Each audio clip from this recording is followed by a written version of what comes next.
It's 5:05 and welcome into a Wednesday edition of the Carolina Journal News Hour. News Talk 1110 99.3 WBT. I'm Nick Craig. Good morning to you. We continue our top story this week, which is ongoing Customs and Border Protection operations under the umbrella of the Department of Homeland Security across the state of North Carolina. Our two largest cities, Charlotte and Raleigh, both dealing with operations being conducted by Customs and Border Protections, as federal immigration agents have arrested more than 200 immigrants over the last couple of days in the Charlotte area, according to the latest information from DHS. The department has said that all of them were in the country illegally, and 44 of them have violent criminal records. What we know so far is of the 200 arrests in Charlotte, the Department of Homeland Security has been putting out news releases with photos highlighting certain individuals that, as they tend to call, the most violent or dangerous in those, highlighting members of the 18th Street Gang, MS-13 members, those being charged with aggravated assault, assault with a dangerous weapon, driving while intoxicated, felony larceny charges, a whole bunch of other, a litany of charges for a variety of individuals in Operation Charlotte's Web, which kicked off Saturday across the Queen City. We then turn our attention to Raleigh, where on Monday we learned that immigration officials would in fact be making their way to the state capitol, and that did in fact happen yesterday. It's not immediately clear exactly how many arrests were made in the Raleigh or Triangle area, as there were some reports that this was a kind of a spread out operation in and around the Triangle.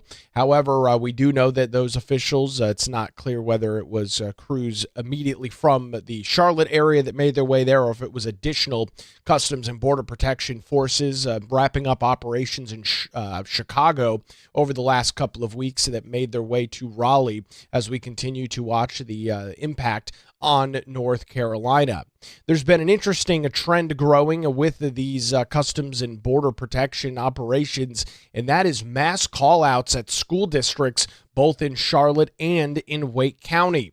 The most recent information that we are tracking this morning is that over 30,000 Charlotte-Mecklenburg school students were absent Monday, according to officials with CMS. That is an increase of almost 10,000 from what was originally reported. Charlotte-Mecklenburg schools said on Tuesday that 30,399 students were absent from school on Monday, after officials originally reported a little over 20,000 being absent on the first full weekday of these operations.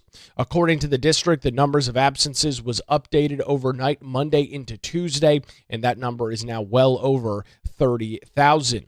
Students also have conducted walkouts at some schools across Mecklenburg County and in Wake County, as well as there have been protests in both areas over the Customs and Border Protection operations that have been ongoing, at least in Charlotte, since Saturday, started on Tuesday in Raleigh. Stephen Miller, the deputy chief of staff for the President of the United States, commented on the massive amount of absences at schools, prominently in Mecklenburg County, saying, quote, "So a conservative estimate is that 1/7 of a major southern public school district is here illegally." He was, quote, tweeting a post from Joe Bruno of WSOC television that was highlighting that original 20,000 students that were not in class on Monday. As I just mentioned, that number has now jumped that number did in fact jump to well over 30,000 students. So that has been the only White House reaction that we've seen, or close to the White House reaction. Stephen Miller, the chief of staff for President Donald Trump, highlighting about, with all of these individuals being absent, what exactly is going on with the legal immigration status of 30,000 students within CMS. Interesting perspective there. The latest that we are continuing to track across the state, again, is that the operations are continuing in both of our large cities here, our two major cities across the state of North Carolina. Really, the unanswered question this morning is how much longer these operations will take place. We do believe and have some pretty strong information that Customs and Border Protection will be conducting a much smaller operation in the Durham-Raleigh Triangle area than compared to the operations taking place in Charlotte. So we would presume that at this point the operations in that area will be a lot shorter time frame, maybe just a day or two.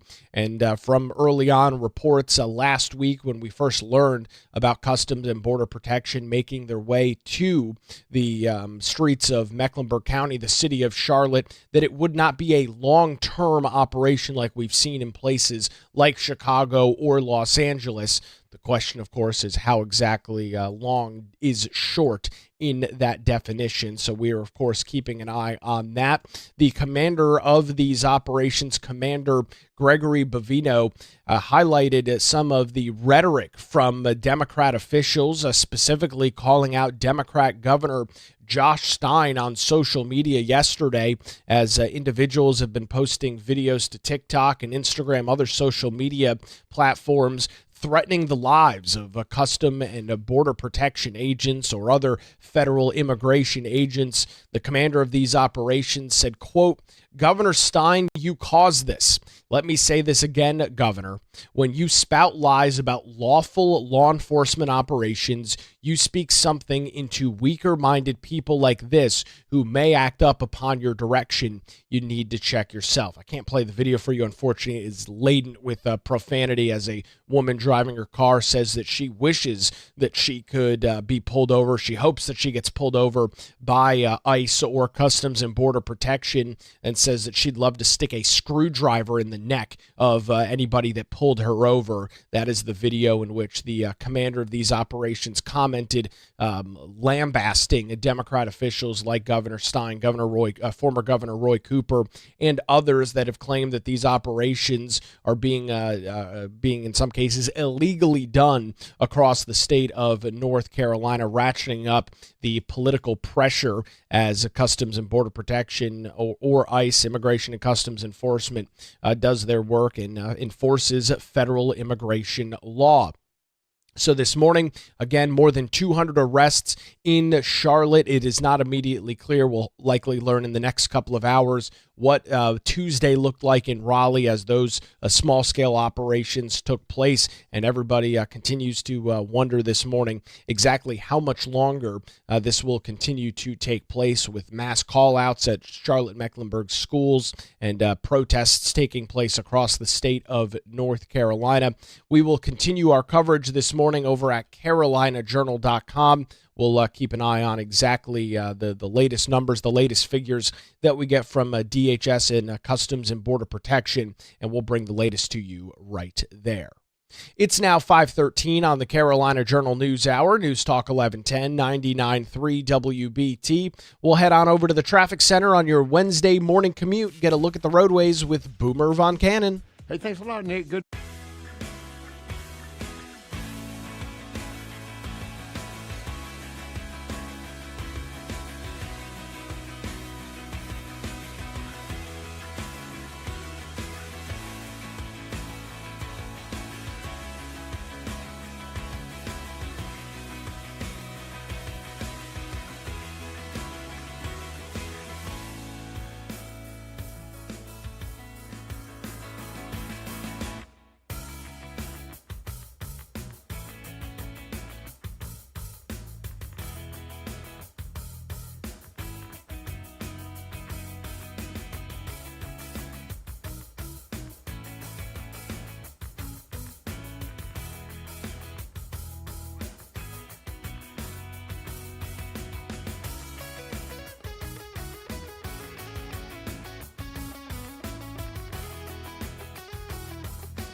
It's 5:19. Welcome back to the Carolina Journal News Hour. News Talk 1110 99.3 WBT. The Guilford County Democrat Party and their executive committee met virtually over the weekend, voting to nominate High Point City Councilwoman Amanda Cook to fill the vacant House seat previously held by Representative Cecil Brockman. You'll remember this story back from just a couple of weeks ago. Brockman resigned on October the 31st after being charged with having a sexual relationship with a 15-year-old boy. House District 60 includes most of the city of High Point, as well as parts of Jamestown and southwest Greensboro. His term was set to run through January the 1st, 2027. Amanda Cook, the party's nominee to succeed him, is a former public school teacher and founder of a group called Teacher's Edge, which is a nonprofit focused on fostering leadership and creativity in education. She is currently serving on the High Point City Council and is set to move to Raleigh in January to, of course, take over those jobs in the General Assembly. At that point, she will resign halfway through her municipal term in the city of High Point. According to her campaign website, Cook plans to focus on equal rights, healthcare access, and public education policy during her time in the General Assembly.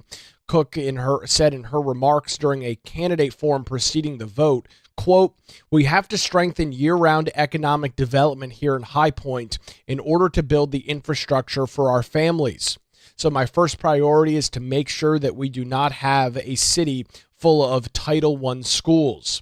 Eligible voters for the nomination included Democratic officials who live in House District 60, those elected leaders, precinct chairs, precinct vice chairs, all within the organized Democrat Party were permitted to vote. After the committee vote, Cook's name was sent to Governor Josh Stein for formal appointment. If he approves, she will be sworn in and will assume the job as a representative for House District 60 in the North Carolina General Assembly. Cook was one of 4 candidates seeking appointment for the open seat. The others included Bruce Davis, who received 10 votes, Joseph Alston, who received 26 votes, and Angie Williams McMichael, who received 52 votes. With that, Cook received 55% of the vote with those 4 candidates overall and did become the nominee. Guilford County Democrat Party Chair Kathy Kirkpatrick congratulated Cook after the results, saying, quote, "We had 4 excellent candidates, and I am proud for all 4 who ran. I look forward to having a person in the seat who will vote for her democratic values." North Carolina Democrat Party Chair Anderson Clayton also praised Cook's nomination in an interview with WRAL News on Saturday, saying, quote, "We are excited to have a good public servant in that position to be able to represent the people of Guilford County." Cook also received the endorsement from the Progressive Caucus of North Carolina as the Democrat Party was leading up to their vote. So that should give you all the information you need to know about her background politically. Now, the General Assembly was in Raleigh on Monday, as we talked about that skeleton session taking place. John Bell, who was presiding over the North Carolina House, did mention that while the soon-to-be representative in Amanda Cook was present in the General Assembly chamber, she was in the visitors gallery when the General Assembly gavelled in at 10 o'clock Monday morning. They had yet to receive that official letter from Democrat Governor Josh Stein approving her appointment to the North Carolina legislature. He did note that as soon as that letter comes in and the General Assembly is back in Raleigh, they will go through the process of making it official for her to be appointed to that seat. It could potentially happen tomorrow, as the House and Senate are both set to convene once again for a skeleton session. If not, we know that some lawmakers will once again be back on December the 15th. So we will watch that process unfold as Brockman, again, facing some of those very serious charges, having a sexual relationship with a 15-year-old boy. He resigned back on October the 30th, and because he is a registered Democrat and serving as a Democrat, it was the Democrat Party in Guilford County that was responsible for the appointment to appoint his successor. We will continue to follow Amanda Cook and all of the ongoings in the General Assembly. You can get those details over on our website, carolinajournal.com, where it's now 524 News Talk 1110 99.3 WBT. The United States Department of Agriculture has announced some additional relief for farmers across not only the state of North Carolina, but the entire U.S. as it relates to natural disasters. To walk us through some of those details this morning, Katie Zender, CarolinaJournal.com, joins us on the News Hour. Katie, if my memory serves me correctly, this is phase 2 of some relief from USDA for farmers across the country. Yeah, so phase 1 started, I believe, in March of this year. But yeah, so on Monday, Nick, the U.S. Department of Agriculture announced the second phase of federal funding for farmers that have been affected by natural disasters in 2003 and 2004. So that's going to include, of course, Hurricane Helene, Hurricane Chantal, and any other natural disasters that occurred in the last couple of years. And so our Secretary Brooke Rollins said, President Trump continues to put farmers first and provide relief to American farmers reeling from the devastating natural disasters that struck across the United States. And then she goes on, you can read the rest of her comment in the article. But so this started back in March, and about $16 billion have been congressionally approved through the Supplemental Disaster Relief Program, which falls under the American Relief Act that was passed back in the early part of 2025. This money is also in addition to $9.3 billion that was allocated to the Emergency Commodity Assistance Program, which benefits more than 500,000 row crop farmers, and an additional $705 million in the Emergency Livestock Relief Program, which will support more than 200,000 ranchers. So, all of these different programs and the money that falls under them fall under the USDA.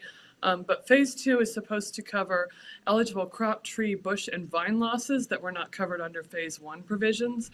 And it includes non-indemnified, which means a shallow loss of uncovered and quality losses.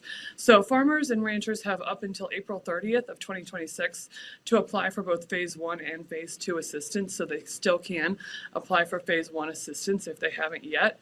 And to date, about $5.7 billion in SDRP payments, which is the supplemental disaster relief, have been paid out so far.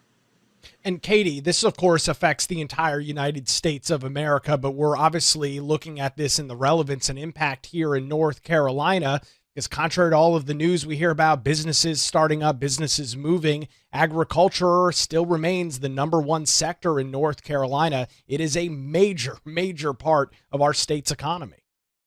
That's exactly right, Nick. It's the number one industry here in North Carolina. So about $16 billion total have been allocated to this disaster relief fund between phase 1 and phase 2.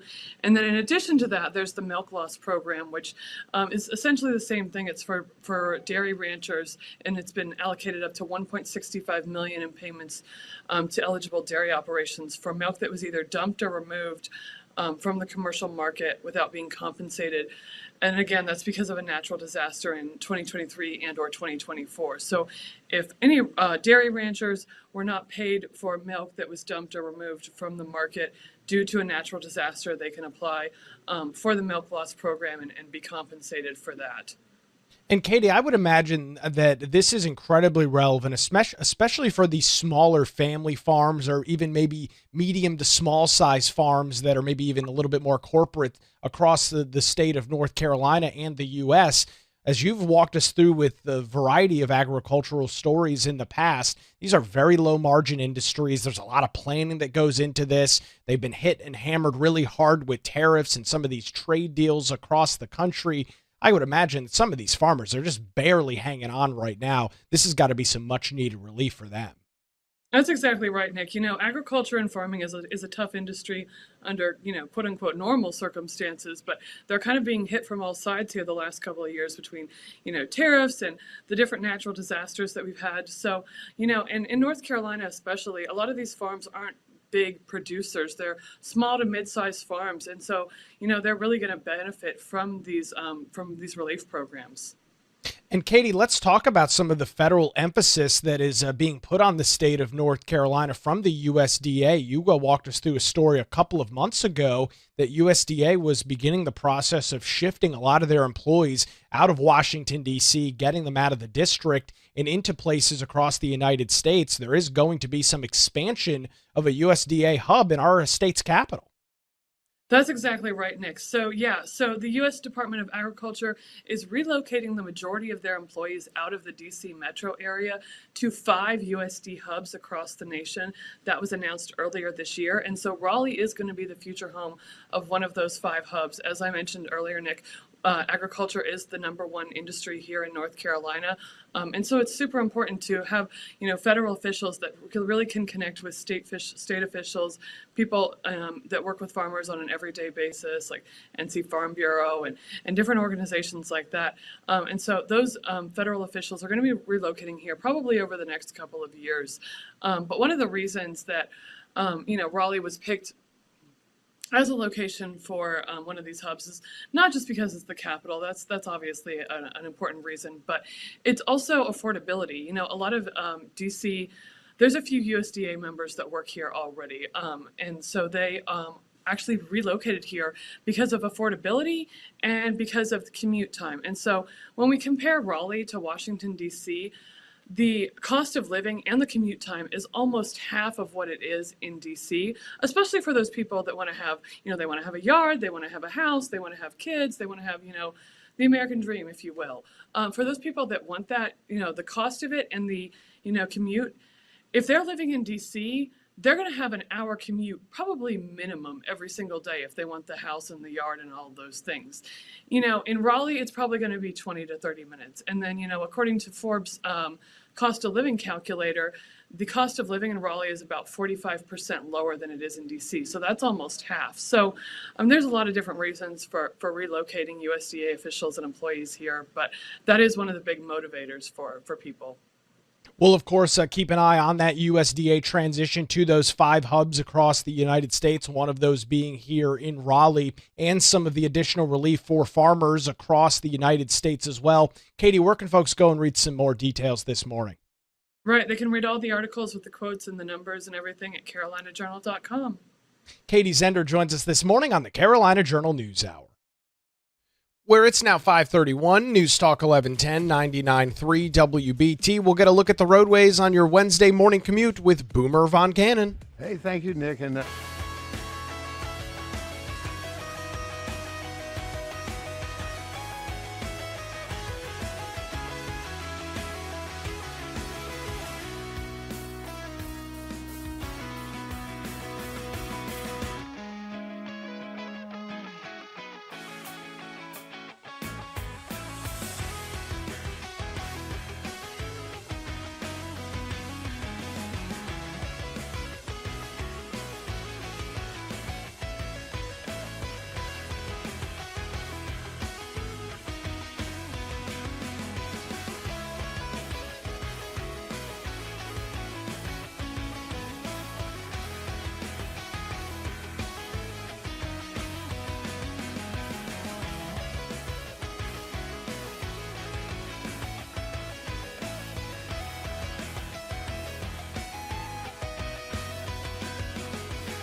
It's 5:38. Welcome back to the Carolina Journal News Hour. News Talk 1110 99.3 WBT. Certificate of Need, or CON, C-O-N, is an interesting discussion taking place across the state of North Carolina. It is highly prominent in the medical industry for providers that want to bring, for example, a new MRI machine online. They have to go to the state and get, a certificate of need to purchase that equipment and make it operational. That has been the subject of a lot of litigation over the last couple of years in North Carolina. We have an update this morning from Mitch Kokai from the John Locke Foundation on an interesting lawsuit that's taking place in the state. Mitch, that could have some pretty big ramifications depending on how this shakes out. You were in Raleigh earlier this week in the court system going through this. What's the latest that you're learning? Yeah, this suit is unique among con litigation because it's actually challenging the Certificate of Need law itself. There is always litigation moving through the North Carolina court system dealing with Certificate of Need.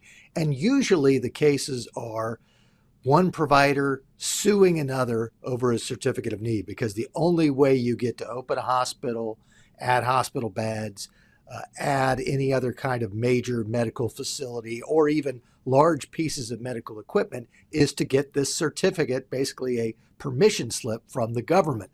And so once the government hands out one of these slips, a bunch of people could compete for them, and those who don't win will sue. So that's what usually happens with con cases that move through the state courts. This one's different. This is a New Bern eye surgeon, Dr. Jay Singleton, who is challenging the con law itself.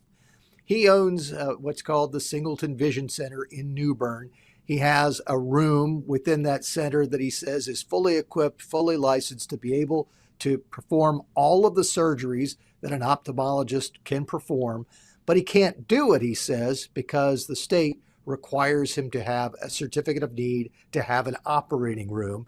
It won't provide him the con. The only Certificate of Need in a three-county region, Craven, Pamlico, and Jones counties, is held by a competing hospital just down the road from him. So he has to send his patients to that hospital at much more time expense and money expense to have their surgeries there. He's saying that this is a violation of his state constitutional rights, and he's been pursuing this lawsuit for 5 years.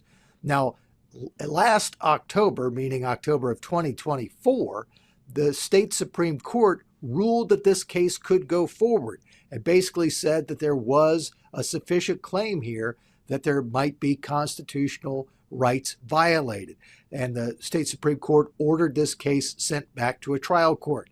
Well, on Tuesday was the hearing in the trial court, a 3-judge panel hearing a couple of different things. One was state government's motion to dismiss the case, and on the other side, the motion from Dr. Jay Singleton to have summary judgment in his favor, ruling the con law unconstitutional. Summary judgment would mean you would make that ruling without there ever having to be a trial. He's saying it's completely a legal issue. You don't need to go through discovery, interviewing witnesses, taking all of that. It's something that the judges should be able to decide just based on the law. So there are 2.5 hours of hearing on this issue. We heard about the state's arguments. We heard Dr. Singleton's arguments, a lot of questions from the judges, and no announcement about when a decision will be made. And Mitch, you point out the pretty big and significant difference in this case, which normally is two different medical systems, two different hospitals kind of arguing over the physical certificate itself, saying, no, I'm better at producing this service than you are, so on and so forth.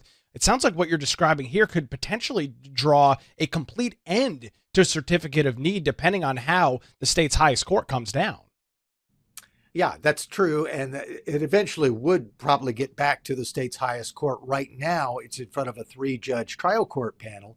And that court will have to decide, as I said, a couple of things. First, it could decide just to dismiss the case, saying that the state has made arguments that this is not a case that should go forward. But it could also rule for Dr. Singleton that the state con law is unconstitutional. And if it is, that would throw the whole apparatus into question. obviously a decision from a trial court panel of that sort would be appealed, and it eventually would probably make its way back up to the state Supreme Court where there would be a final ruling. Interestingly enough, one of the key pieces of this argument is that the state Supreme Court already has struck down Kahn. It struck down the earlier certificate of need law that was adopted in 1971 in a case that's called Aston Park in 1973. The state Supreme Court ruled the Kahn law unconstitutional. So the General Assembly came back in 1977 and adopted a new certificate of need law, including a bunch of findings of fact about why it was needed, how it was going to help control healthcare costs and help with access to healthcare. And so the one of the arguments from the state is this is a different Kahn law than the one that was struck down before, and you have to take the General Assembly's findings as true. One of the arguments that was actually made was, even if these facts of finding aren't true, you can't rule against the General Assembly because the General Assembly believed they were true when this was adopted. And of course, one of the things that one of the judges said that was interesting was, well, how do you get around this fact that you're saying less service means lower costs? Doesn't that contradict basic economics? And that's when the lawyer for the state said, hey, you got to accept that the General Assembly believed that this was true and that they had a reasonable basis for this. And if that's so, then the law should stand. It'll be interesting to see whether this panel of judges, and if not this panel, whether state appeals court or the state Supreme Court eventually buys that argument.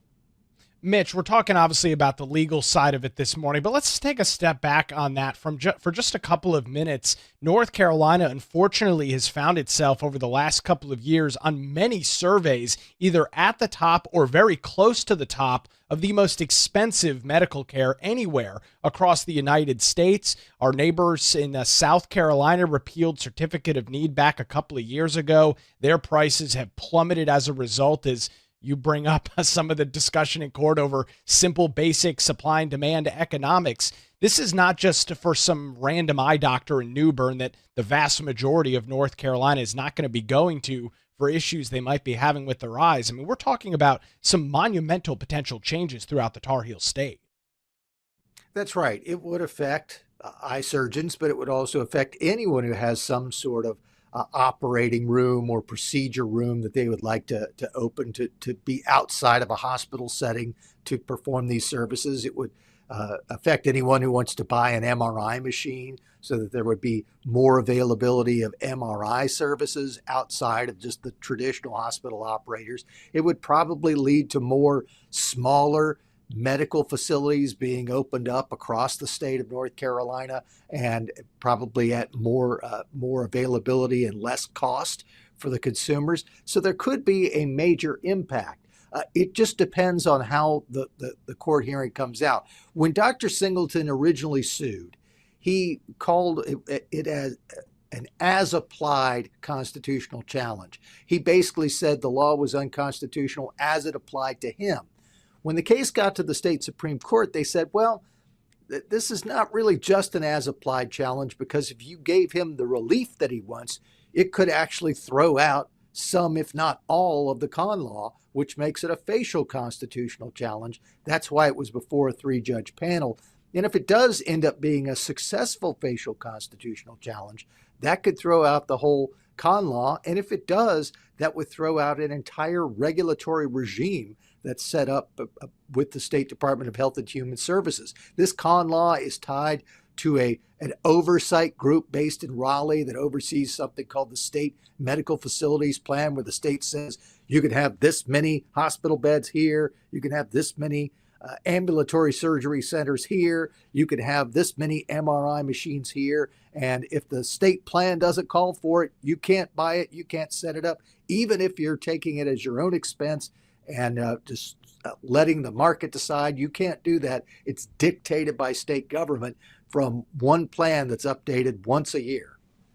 And Mitch, this is something that the John Locke Foundation has been really rallying against for quite some number of years now, and calling on members of the North Carolina General Assembly, who presumably at any point could revoke certificate of need. They've got the majorities to do so. The question would be, would the governor be in favor of it? Has there been any movement on the General Assembly on this? It's not a new story. As you mentioned earlier, certificate of need lawsuits are not new in North Carolina. We see them seemingly multiple times a year between various hospital systems and medical providers. Have you seen anything over the last couple of months that would make you think maybe the General Assembly is heading in one way or the other?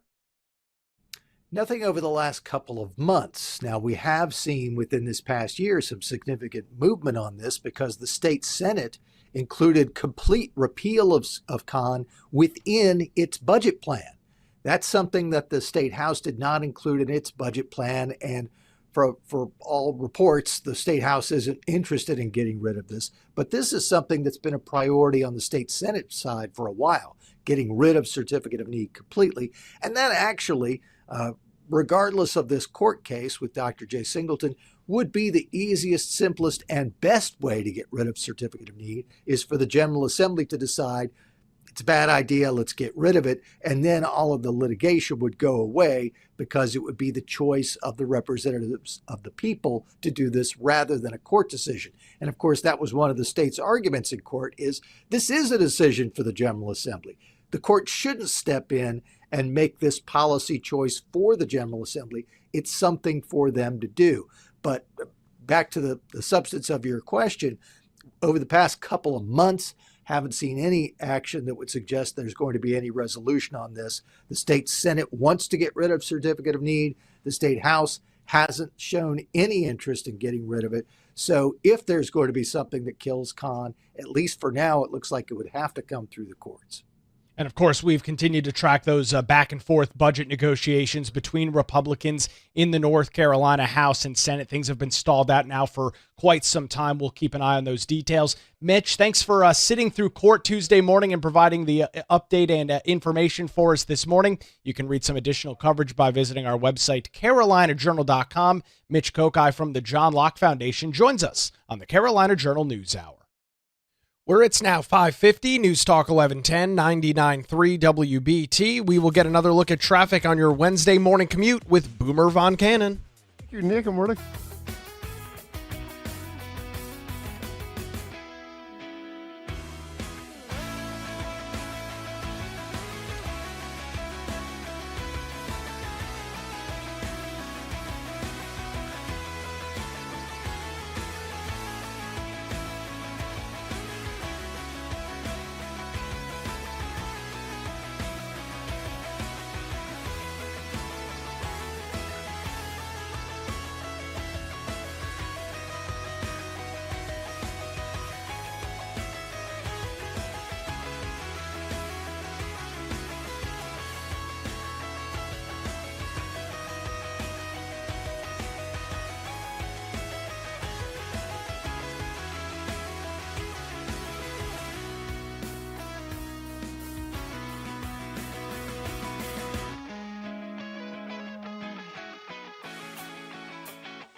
Busy Wednesday morning on the Carolina Journal News Hour. We'll keep you up to date with all of the customs and border protection operations that are taking place across the state in Raleigh and Charlotte. You can get additional coverage and details over on our website, carolinajournal.com. That's going to do it for a Wednesday edition. WBT News is next, followed by Good Morning BT. We're back with you tomorrow morning, 5 to 6, right here on News Talk 1110 and 99.3 WBT.